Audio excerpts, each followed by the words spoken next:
Verdade, desde 2018, eu forma parte da diretiva de CIMAR, e para mim algo completamente novo, so nunca ainda me estava de membro da diretiva de sindicato,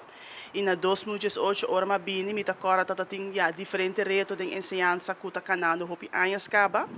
e também tem reto de quantidade de membresia, com de ensinança que não está canando, e nós como diretiva nova, sono da diretiva, está junto com um grupo, e nós sabemos que nós queremos back a trobe para fortalecer a fundação de CIMAR, subir a membresia, nós podemos nos apoio, e nós estamos por tomar nota que o tempo é também a com Covid, nós estamos nos ministros de ensinança anterior, que também quer bem que o cambio não que não está malo, inovativo, mas a maneira que está executando, não está de maneira responsável. Então, essa é a buta que nós mestra lanta para nos colegas não. Nós sabemos nós como CIMAR é voz, nós está sostener o felt e nós por isso que nós está muito contento que me pora forma parte de uma diretiva na onda que o felt de ensinança a dona nós muito sostém, na dona nós confiança que nada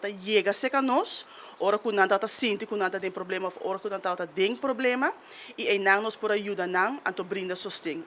E nós por isso tem muito reto na passo depois de essay a bem landspaket, o lana firma que cada vez tem mais reto a trobe e como sindicato, diretiva de sindicato, para nós, o que está nos meta principal, tá para cada viaja para o direito de efel de ensinança, para o direito de nos membros, para o direito para a comunidade, a parte social e cultural, e também para a parte do sindicalismo. Nós, como diretiva, também sempre atraja bom cultura sindicato, nós sabemos que tem diferença de opinião, mas agora vamos para diante que é meta fijo, e nós temos que trabalhar juntos, e nós podemos que sei também, aí passar, agora cultura de 5 sindicatos a unir na luta de EGES 2.6, e na AUE, o trabalhador a